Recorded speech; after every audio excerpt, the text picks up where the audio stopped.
Say that again. We are very excited to be here, but we've got such a sort of mellow atmosphere that I think it just puts us in that mind state. Mellow. Well, let's see if I can. No, I'm just playing.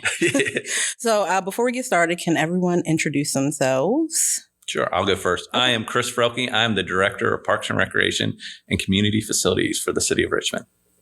And I'm Deborah Morton. I'm the Deputy Director for Parks and Recreation and Community Facilities. Well, welcome. Glad to have you guys here. Yeah. Yes. Very glad to be here. So we're in a very unique time, like living through a history book, as my dad says. And in March of this year, everything kind of shut down because of COVID. And this conversation is just going to be about, how we're navigating through COVID, if there were any challenges navigating through COVID, and where the department is going to go in the future. So the first question is, overall, how has it been navigating through this time? Well, I'll start, and Deborah, you feel free to sort of jump in. When this happened, I remember the word being said that it's a fluid situation. That's continually how the media described it and a lot of people. And I think it's pretty spot on. It's times, as you said, that no one's ever lived through this in our generation. The last time this happened was over 100 years ago. And we can look at some of that stuff because there's a lot of similarities, but it's not like we lived it. It's not like we were trained in it. It's not like anyone ever taught us really how to deal with something like this. I mean, a hurricane, you have that come in, maybe a few days that it impacts your operation. You do not have something like this that impacts it for looks like going to be at least a year of what we're looking at, if we're lucky. And so to go into that storm mode or that emergency operation mode 24/7 for months at a time, is a whole new experience for all of us. And, I was thinking about today some of the things that I looking back now at March, which seems like a lifetime ago, to be quite honest with you, is that the number one priority that I realized for me was how can I be that calming and be there for my staff as best that I can? Because we were living in unstable times. There was a lot of fears that were happening. And what can I do? Because there wasn't a lot of great information we were getting. And how could I let them know it was going to be okay? And I think that, we had with the leadership team, we started having calls twice a day, every morning and every afternoon, where we would touch base. What's going on? How is everyone doing? What do your staff need? What do we need to be talking about? And I ended almost every call like, we will get through this. We will get through this. And I realized that we just needed something along those, because it was tough. And the other thing that was really important to me is that as much as we realized that Parks and Recreation but it was very clear during COVID, an essential service for citizens, my number one priority was my staff first and foremost. And so it was really, how do I take care of those needs? How do I figure out what their needs are so that we can be there for them? One of the things that we did do is that we made all the staff pretty much essential. And we brought everyone back because what my concern, and then again, like I said, this seems so long ago, but we saw our neighboring counties laying people off, unfurloughing recreation staff. And when I saw that, knowing that we already struggle with the number of staff that we have, I wanted to make sure there was no way for that to happen to our department. And so we had to be strategic. So not only were we living through different things, we had to make sure that we were seizing the moment to protect our organization. I have seen throughout the country, Parks and Recreation are the first getting hit right now in cuts. Yes. And for us to navigate the budget where we are, I believe, about 100,000 to 200,000 positive from what we were last year, I take that as a win. Yeah. I take it that our community realizes that Parks and Recreation is a priority, but it's a lot because of the hard work of all of our staff out there too. So there was a lot of stuff that happened. I think that we have, looking now in September versus March, we have a lot of great community support in what we do. We have an amazing staff. And I think we have changed the narrative where other localities haven't, that we're essential. And there's a lot of work that, we've done. We've worked with the school system. We were out there helping provide meals, helping to get laptop distribution. We worked with Meals on Wheels. We retooled our whole entire department during that to meet the needs of our community. And I realized that when we get through this, our community will know that. And our community will be there for us. And they are. Yes, they are. It's been amazing. It has, and I have to add that Chris's leadership, his calmness, really calmed a lot of the staff. When we first went down on lockdown, I had ended up with the flu. And so my staff told me I couldn't come to the facility at all. Well. So the first 3 to 4 weeks, I was still at home and being home and getting used to just being home and not being able to go out, not being able to do anything is real stressful. And then worrying about the staff and what are they doing? Do they have enough PPE, to keep them safe while they're out there? Was worrying me also. And so, coming back to the office, I felt like I was breaking out of prison because I needed to see my people, even though, people were like, "Oh, you going back into the office?" I said, "No, it'll be just a small amount of people in the office, but we have people out there that are out there doing their jobs, and we need to make sure that they have what they need and that they're safe doing it because they have to go back to their families and, in the evening." And so, really proud, as Chris said, really proud of the staff, because they hung in there. People who were on the recreation side jumped in and started doing other things that is outside of their job description, but they wanted to learn, because they understood that, we're all one team, and we need to do what needs to get done. So they're out there walking in the parks and being park monitors. Some of them were cutting grass, trimming, learning how to do landscaping, those kinds of things. And a couple of people don't want to go back to the recreation side. They want to stay on the park maintenance side because they enjoy it so much and being out there in the elements so much. But it's stressful. I think it's been stressful for a lot of people. But working together, I think that we've managed to really be a cohesive unit, especially since a lot of people now are using the parks.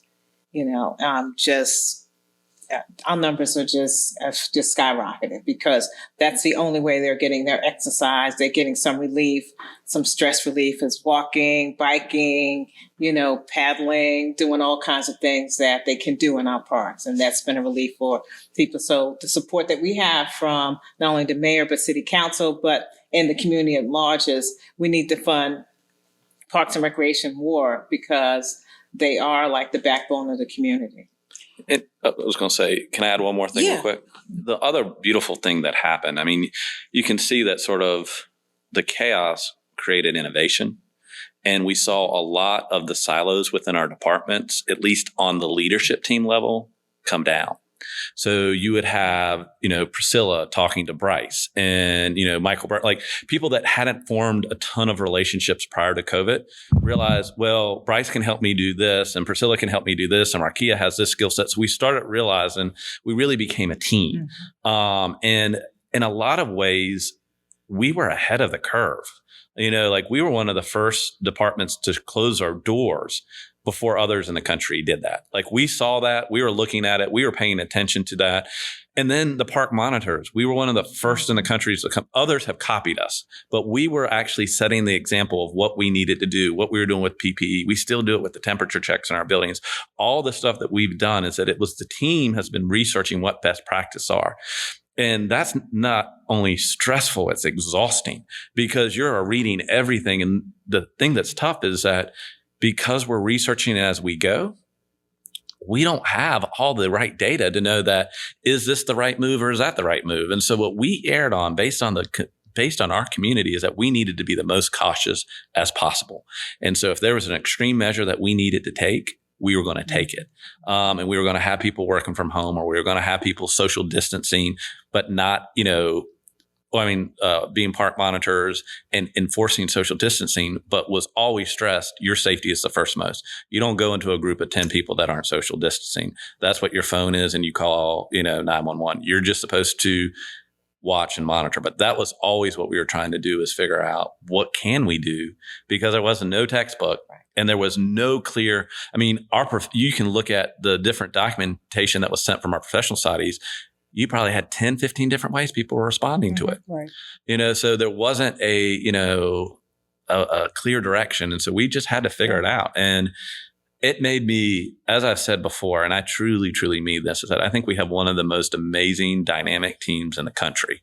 And going through COVID showed that to me on a regular basis. Like, we had that team spirit. We had that. When I asked everyone to come back, who at that point people had been sitting at home for several weeks, most people came up to me. Everyone that came up to me said, "Thank you for having us come back. We want to work, we want to help our community." So did you find any hesitancy in recreation staff and staff in the parks or cultural arts having an issue with transitioning from what we traditionally do to doing other things? I know I was out doing computer distribution. I know rec staff were in the parks and doing maintenance. Was there any hesitation with any staff, or? There was a few, but in any organization, you're going to have pushback from folks who don't like change and don't like doing something else. It was something that was foreign and different. But once they saw their colleagues out there doing it and enjoying it, a couple of people said, "Oh, I lost 10 pounds walking around out in the community. This has been better for my health." And I helped the school system. And I helped these kids get their computers, or I helped the kids I helped Richmond Public Schools with food distribution so that our children can get fed. Because at the end of the day, specifically on our recreation side, they were concerned about the children. Okay. And what effect is it having on the children? Because they can't see their friends, because they can't recreate and play basketball and football and, cheerlead and do all those things that they do as kids, or be in school with their friends. And so, most of the staff did not have a problem. I would say about 90%. I agree. Yeah. I was thinking, we got 200 employees. Yeah. We had a handful that, they were scared. Yeah. And I think you got to realize that. You're seeing a lot of information. There's a lot of wrong information that's out there. There's a lot of right information that's out there. There's a lot of people that are susceptible versus others. We have a very high level of staff that we've got to be concerned about. Based on age, based on race, based on a lot of different factors that we've got to look on health situations. So we understood that. And I think it's hard for us to communicate with all 200 employees to let them know we're doing everything we can to make this a safe space for you to come back. We've thought through this. Mm-hmm. We're not trying to put you in a situation that isn't, but we want to make sure you understand all we're doing. And I think the thing that was amazing to me was also all those new things that we were doing. Again, a majority of them did well, and we got feedback from the school system. Like, Parks and Recreation is the best group that shows up. When they come in and they do feeding distribution, they just run it. Like, we let them do computer distribution, they just run it. Those are our best sites where we have the Parks and Recreation people. And so I think we started we developed a reputation as the go-to agency. And I think we've been seeing that within the mayor's office and the CEO's office, but now we're starting to be seeing that in the community, that we have the ability to do that. And so I think what probably also happened as we started doing it, people, they might not talk to Deborah and I, but they're going to talk to each other. I've always known that recreation, usually staff, and so once they start hearing, "No, this is good, you should come out here, we got it." I think that helped also people understand that, we're just trying to, it is our community's time of need. This is going to hopefully be the biggest need that we live through our lifetime. Let's hope for that. And if this is our time and we're called, this is what public service means. And so I think that I was, again, as I said, humbled by just how many people got it. I know people that were working that weren't used to working 7 days a week like Deborah and I are, who have been working 7 days a week. You know, we're up for a lot of it because things were just so happening on such a dynamic level. Yeah. Now they're different. We are one department, but there are different sections in our department that have different needs that need to be addressed. What were the challenges in addressing the different needs, from recreation to cultural arts to sports to aquatics? How was it challenging to kind of deal with everything going on as a whole, and then addressing those individual needs for those departments? I think at the beginning, a lot of departments, we did not have access to a lot of PPE. Okay. And so, we have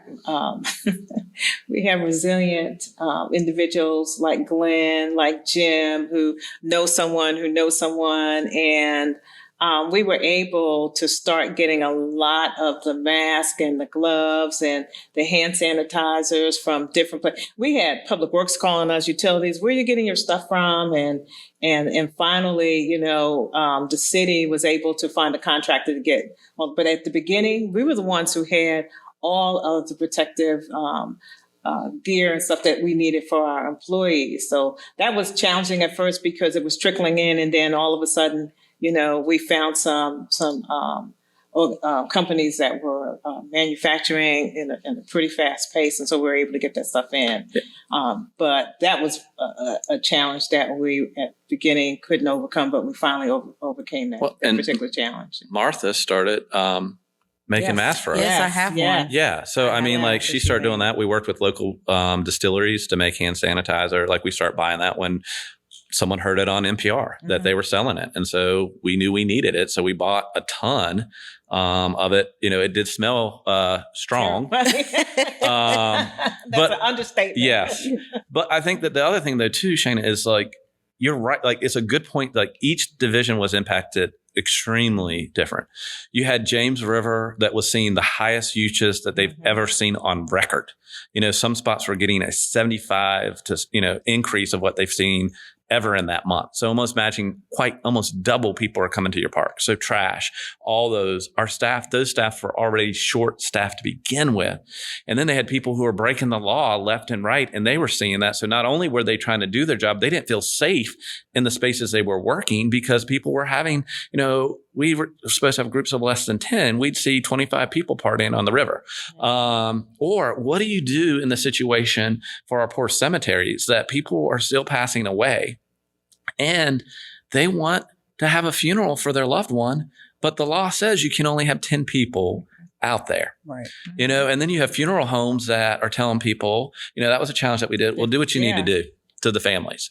And it's sort of like, we had conversations with these, then look, this is a public health issue. You know what I mean? If there's something you need us to do to tell them not to come, we're happy to be your partner, but we don't need you encouraging them to say, well, just show up there. So we have 200 people showing up. Yeah, right. We had to send letters to the funeral homes and say, this is the protocol and you must follow the protocol. Yeah.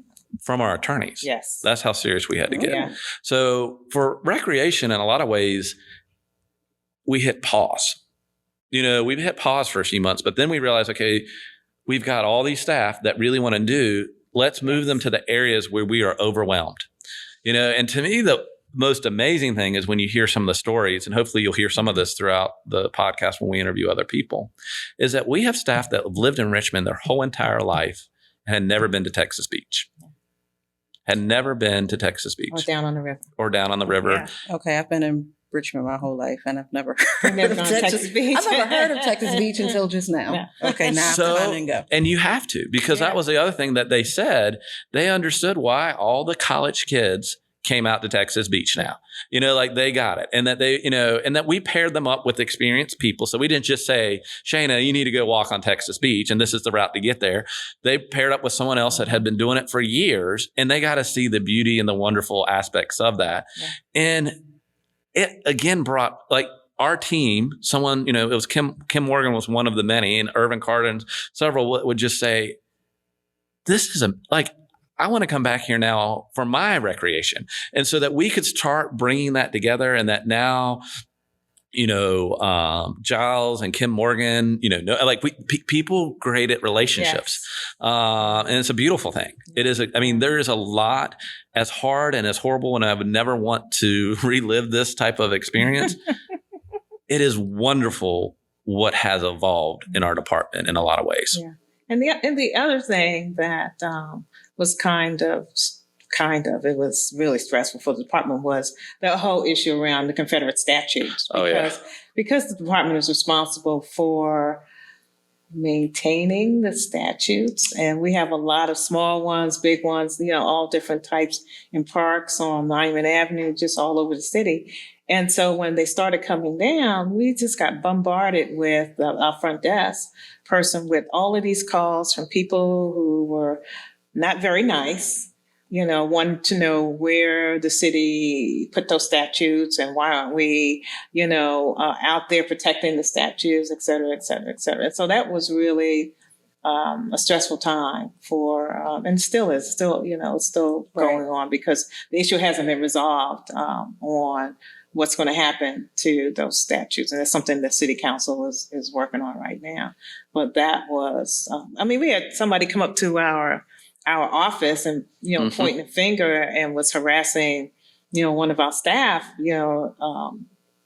regarding the statutes. And so it's that right there has been a little bit stressful. And the thing that's tough is that, we are employees of the city. We follow the law. Mm-hmm. And if we don't follow the law, then it's hard for us to enforce the law. And the law this was the thing that I felt like was so missed, is that the General Assembly established a law that was so poorly done to get the monuments down and really protected the monuments from staying, because they made it so hard for it to legally happen. And it was hard to get the public to understand, is that the mayor's hands was really tied. And he finally was, as smart as our mayor is, figured out a way to sort of get them down, because the General Assembly still put in caveats to that law to make it extremely difficult to happen. And if he hadn't done what he was doing, we'd still have them up as we speak, because council's still working through the process that was established by the General Assembly.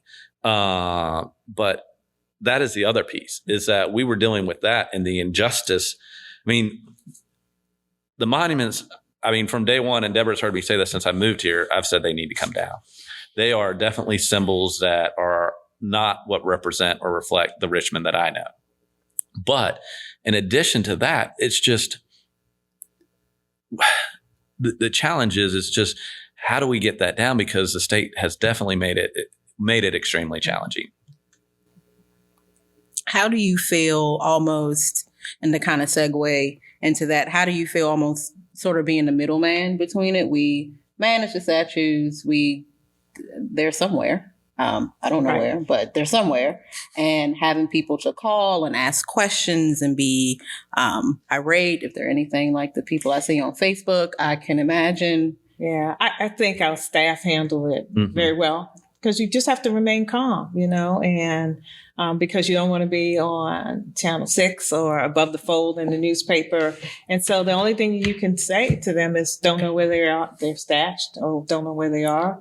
And if you have concerns, then, call the mayor and stuff like that. And remain professional about it. They are city assets. Yeah.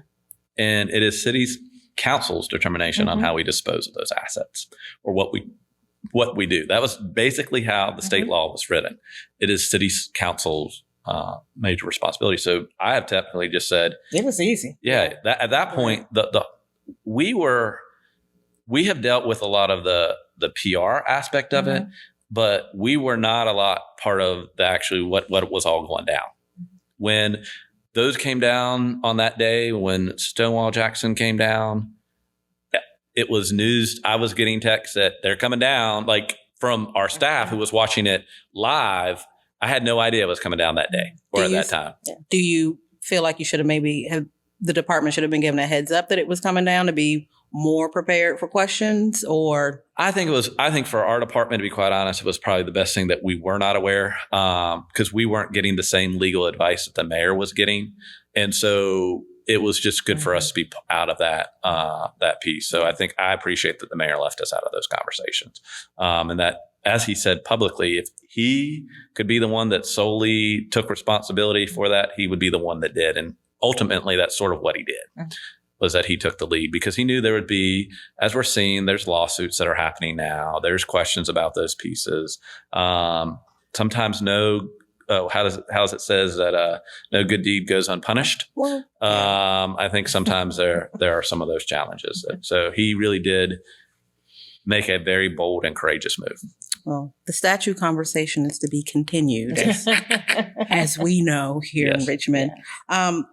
So if you watch the news, a lot of companies have started to express holes or issues that they had within their companies while COVID is going on. Maybe things that they could have done. They could do better to be better prepared. God forbid the next global pandemic decides to come, or maybe their hard stance on not working from home was too hard, realizing that employees can work from home. Has there been anything that you all have seen in our normal course of business that could potentially change post-COVID? I can start and let you think. Yeah. Absolutely. Nobody's perfect, and you learn. I know we sent out an assessment to sort of talk about some of the things recently so that we can continue to look at that, but we had gaping holes in our technology. And I really do want to, give Wanda a shout out for her ability to think quickly in a situation and say, we have all these laptops that we have with our before and after school programs. Let's bring those in and redeploy them. So it was trying to think about how do we get more people, because we've been more of a desktop, not a laptop department. We have limited cell phones we have been trying to be good stewards of city dollars, but in a time of this, it's been challenging. And it's a mindset change, too. So we had to get the technology, and then the city needed to build the infrastructure so the technology could work and better utilize online softwares. We're slowly getting to the process where I can sign something and scan it and then send to someone. But prior to COVID, I can't tell you how much stuff I sign that has to then go through every person manually. Yeah. So it's not that we can scan it. We in our office it or hand deliver, and it's usually 6 or 7 people that have to sign it. So we're in the process of changing that, which I think is huge. We've embraced Teams. I know at one point, they tracked the number of people that were Team user, and I was one of the highest users in the city of using Teams, because we have to virtually meet. I've been in very few face-to-face meetings for COVID. And then I think also changing the behaviors of wearing the mask. That people, it's not the most comfortable thing. You know what I mean? And I get why people sort of challenge doing it, but I wear the mask not for myself. I wear it for the people I interact with every day. And I just want to make sure that I do what I can. It's a small thing to do. It's a small inconvenience. You think about, I think about this often of what my grandparents had to do living through the Depression, and things like that. Those were sacrifices. This is an inconvenience. It's not a sacrifice. And so how do we continue to get that and understand that we've got to do these are little things that we really have to do to protect our community. Yeah.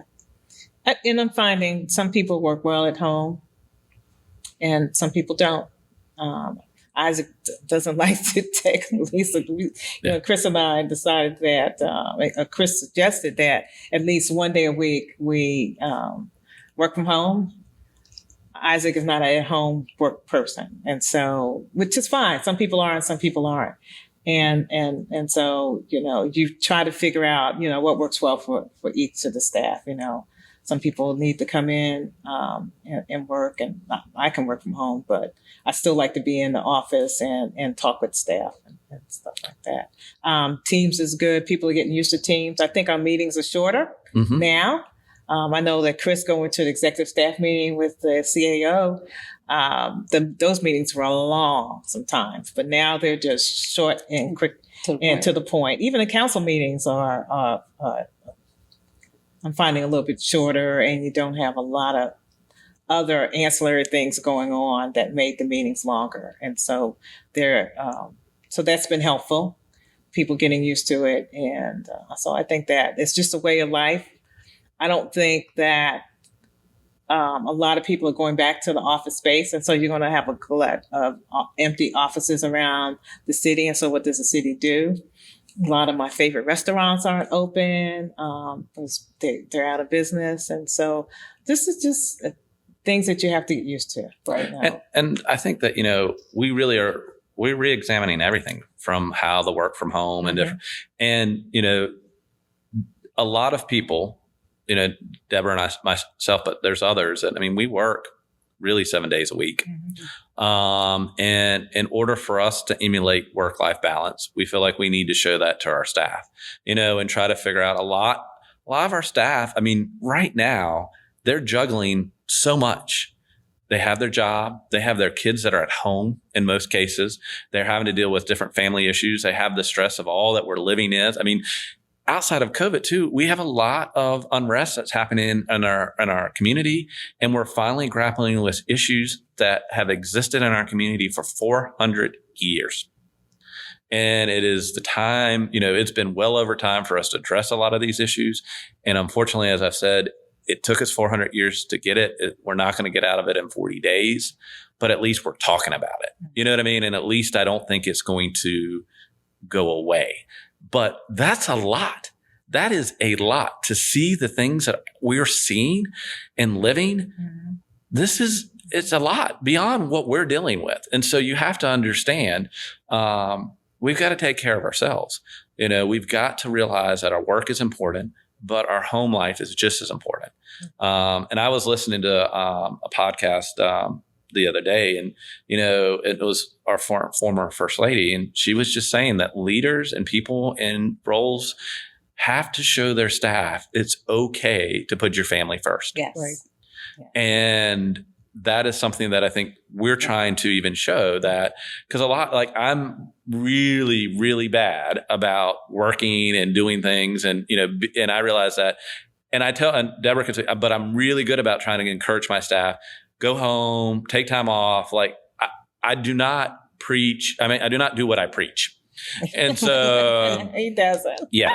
So, because we have to get on him. Yes. Taking time off. Yeah. So, but I'm working. I will say that I have so much trust in the staff that we have here. The first time I can ever remember, I took a week off and I did not look at my email the entire week.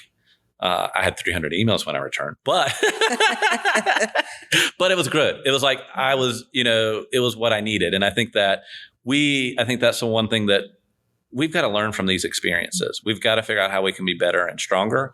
And I think we're open to that, and we're open to other ideas if there's stuff we're missing. Yeah. How are you all managing that? Not only do you have to manage the mental health of your staff and the issues that were going on. We're in a global pandemic. It's the second coming of the civil rights movement. Parents have to deal with their children at home, their family members, their personal health. So you all have to manage your staff, but then you also have to take into account your mental health when it comes to that. How are you juggling both? And I have to tell you, it's been stressful. And if I didn't have close family, sisters and brothers to talk to and to talk about the issues, one of my brothers, who unfortunately has the beginnings of dementia, I had to tell him recently, he was a little paranoid about something. I told him, cut the TV off. Stop watching the TV. I said, it's just crazy. It's, the news cycles and the things that they talk about. I said, just stop watching it. Watch it in the evening or something but not all day long, because he's retired. And I said, and just read a book, go out and walk, do those other things that's going to help you with your mental health. For me, I love to travel, and not being able to travel is just, been driving me crazy, a little bit crazy. And so I just look at pictures or, talk to my sisters about planning, girl weekends and things of that nature. As a matter of fact, this past weekend, my younger sister and I were going to hop in the car and drive to Maryland, not to Maryland, to New York City, where I was born and raised. And so we were talking to each other, and we got a text from my sister in New York, one of my sisters in New York. And I said, Viv just text us, what's going on? And so my sister read it. She said, Cuomo just said people from Maryland can't come to New York either. So Virginia was still on a list, and they'd taken Maryland off, but he had just put Maryland back on because we were going to take her car because we knew we couldn't take my car. And I was like, oh my God, this is just so crazy. I can't even go home. I can't go home, so, it's tough.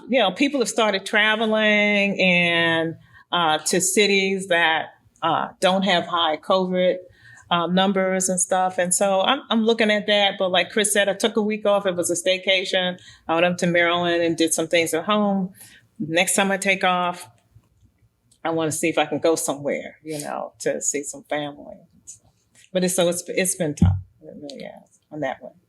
So I was going to say, I love to eat, and COVID was not a good situation for the comfort eating. So, and gyms were closed and all those different things.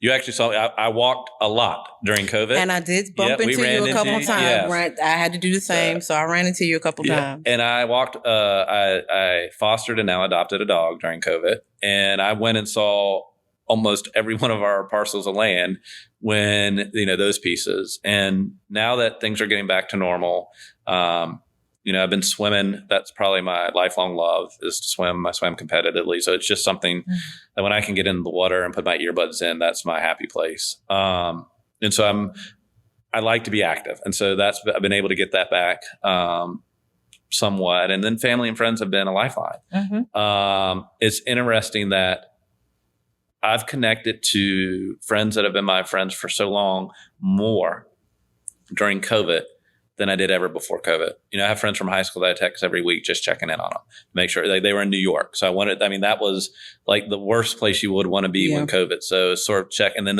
we kept building that relationship, or just checking in. And I've realized in some ways it's brought in, even though we haven't been able to physically meet, it's brought in us, closer. And then I got to see my family for the week that I was off, and it was amazing to go. I mean, I have a 4-year-old nephew that reminds you why the world is so wonderful. Like every day we'd be out at the beach and he's like, we got another good day. We got another good day. And I was just like, you know what I mean? It was just amazing to see the world through his eyes. And sometimes we need to see that world through others' eyes because it is an amazing place. There's a lot of amazing things that we have to do. And I was telling someone, I think someone this almost every day, is that COVID has made me realize what I have. And I'm very, very lucky for all that I have. And that's been a good thing. And I think that helps my mental health. Like I still have a job, like I'm very lucky that I still have my job. I still have health, my family, all those different things. I have the ability. I don't live life like I did pre-COVID, but I still have a really good life. And so that's been one of my takeaways. And I think that helps my mental health. I think it's either brought families together or split families up. But I think more times than none, it's probably brought families a little closer together because now you're sitting down at the table, breakfast, lunch, and dinner. My youngest niece, who I love, and